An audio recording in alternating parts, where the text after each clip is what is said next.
फिर से आपका अपना YouTube channel study new video में आपका स्वागत है। आशा करता हूँ कि आपने पहला पार्ट देख चुके होंगे। अगर नहीं देखें तो आपको डिस्क्रिप्शन में ऑन द टॉप ऑफ या फिर आपको कमेंट बॉक्स में आपको लिंक मिलेगा, आप वहाँ से जाकर देख सकते हैं। तो इससे पिछले पार्ट में कुछ महत्वपूर्ण पॉइंट के बारे में बात कर चुके हैं, अब उसके आगे महत्वपूर्ण पॉइंट के बारे में बात करना है।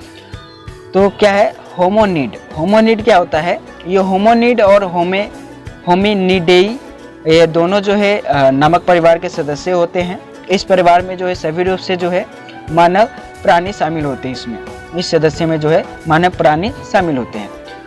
होमोनिड समूह की अनेक विशेषता है। ठीक है, ये होमोनिड समूह के बारे में विशेषता है इसके। पहला विशेषता क्या है? मस्तिष्क का बड़ा आकार। दूसरा है पैर के बल सीधे खड़े होने की क्षमता आ गई थी। तीसरा पॉइंट लिखना है दो पैरों के बल चलना। ठीक है, चौथा लिखना है हाथों का विशेष क्षमता जिससे वह औजार बना सकते थे। ठीक है, और जो है उसका इस्तेमाल भी कर सकते थे। तो ये होमोनिड समूह की अनेक विशेषताएं थी। ठीक है, जिसमें से आप ये शामिल कर सकते हैं। और होमोनिड की विशेषता के बारे में बात करें तो इसकी मस्तिष्क सेम आपको वैसा ही है जैसा होमोनिड सामूहिक की अनेक विशेषताएं थी, वही सेम है।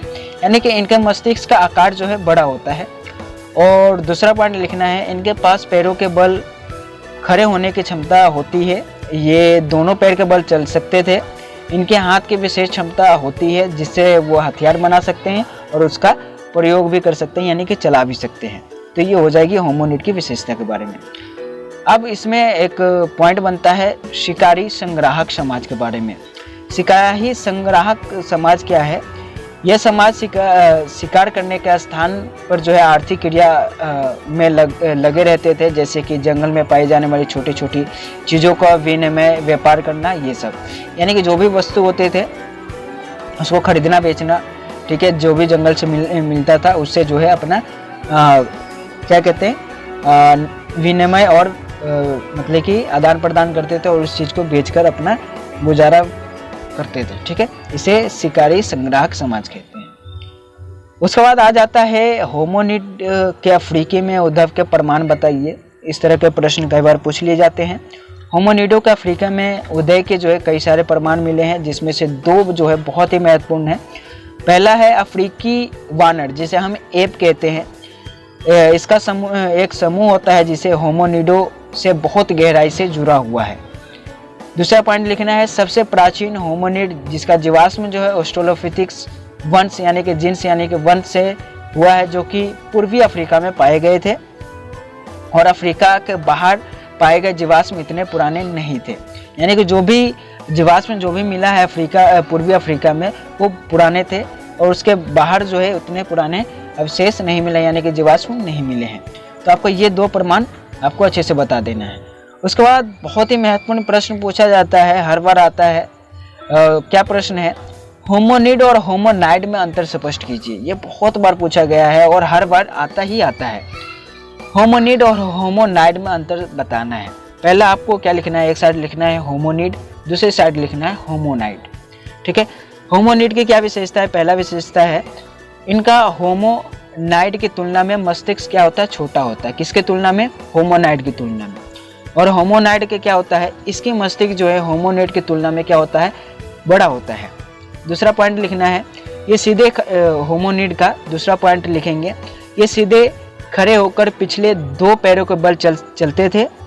और होमोनाइड जो है वे चौपाई थे, यानी कि चार पैरों को बल चलते थे, यानी कि चार पैरों को बल चलते थे ये, लेकिन इनके शरीर पर जो है अलग अलग हिस्सा होता था और अगले दो पैर लचकदार होते थे।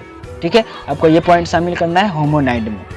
होमोनिड की तीसरी विशेषता है इनके हाथ विशेष किस्म के होते थे। इनके हाथ जो है विशेष किस्म के होते थे जिसके सहारे जो है वो हथियार बना सकते थे और इनका इस्तेमाल भी कर सकते थे। और होमोनाइड में क्या लिखना है? इनके हाथ की बनावट जो है अलग होती थी, भिन्न होती थी, और ये औजार का उपयोग करना नहीं सीखे थे। उस समय उनका हाथ सक्षम नहीं था होमोनाइड का। ठीक है, और चौथा पॉइंट लिखना है होमोनिड के बारे में। इनकी उत्पत्ति लगभग 56 लाख वर्ष पूर्व माना जाता है होमोनिड की। ठीक है, और होमोनाइड का जो है इसकी उत्पत्ति जो है होमोनिड की उत्पत्ति से पहले माना जाता है। क्या? इसकी पहले, यानी कि 56 लाख वर्ष पहले माना जाता है होमोनाइड का उत्पत्ति। ठीक है। और इसका दूसरा जो क्वेश्चन पूछा जाता है वो ऑस्ट्रेलोपिथेक्स और होमो में अंतर स्पष्ट कीजिए। ऑस्ट्रेलोपिथेक्स और होमो में अंतर बताना है। ऑस्ट्रेलोपिथेक्स जैसे कि मैं बताया हूँ पिछले पार्ट में, ऑस्ट्रो दो शब्दों से मिलकर बना है, एक यूनानी एक लातीनी। ऑस्ट्रो यानी कि लातीनी भाषा में ऑस्ट्रो का अर्थ होता है, ऑस्ट्रे का मतलब होता है क्या होता है दक्षिणी, और पिथिक्स का अर्थ होता है यूनानी में क्या होता है वानर, यानी कि दक्षिणी वानर, ठीक है। इसका विशेषता के बारे में विशेषता कह रहा हूँ, अंतर के बारे में बात करें दोनों के बीच में, होमो और ऑस्ट्रेलोपिथेक्स के, तो ऑस्ट्रेलोपिथेक्स में पहला अंतर है, ऑस्ट्रेलोपिथेक्स का मस्तिष्क होमो की अपेक्षा बड़ा होता था, ठीक है। और होमो की क्या होता था, इनका मस्तिष्क जो है ऑस्ट्रेलोपिथेक्स की अपेक्षा क्या होता था, छोटा होता था। दूसरा लिखना है, इनके जबड़े भारी होते थे ऑस्ट्रेलोपिथेक्स के और होमो के हल्के होते थे। तीसरा पॉइंट लिखना है, ऑस्ट्रेलोपिथेक्स के दांत जो है बड़े होते थे और होमो के जो दांत जो होते थे उसका आकार क्या होता था, छोटा होता था। चौथा पॉइंट लिखना है, ऑस्ट्रेलोपिथेक्स के हाथों की क्षमता सीमित होती थी और होमो में जो है ये हाथों का अच्छा प्रयोग कर सकते थे, यानी कि हथियार और बनाने के रूप में ये प्रयोग कर सकते थे, ठीक है। ऑस्ट्रेलोपिथेक्स जो है सीधे खड़े होकर चलने की क्षमता अधिक नहीं थी और इनको जो है क्या होता था, इनमें सीधे खड़े होने की क्षमता अधिक थी, यानी कि वो चल फिर सकते थे दो पैर के बल, ठीक है, होमो। और ऑस्ट्रेलोपिथेक्स में एक और पॉइंट शामिल कर सकते हो, ये अपना अधिक समय जो है पैरों पर गुजारा वर्ष करते थे, और इसमें आपको लिख देना कि ये पैरों पर गुजारा वर्ष नहीं करते थे, ठीक है, ये हो गया आपका। उसके बाद कई बार बाई चांस से पूछा जाता है हिमयुग का आरंभ के बारे में।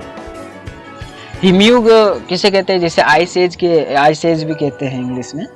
इसका आरंभ जो है लगभग 56 लाख वर्ष पहले हुआ है। ध्रुवी हिमाच्छाद से हुआ था इसका, यानी कि जो हमारे ध्रुवी क्षेत्र है उससे, वहाँ से इसका आरंभ हुआ है।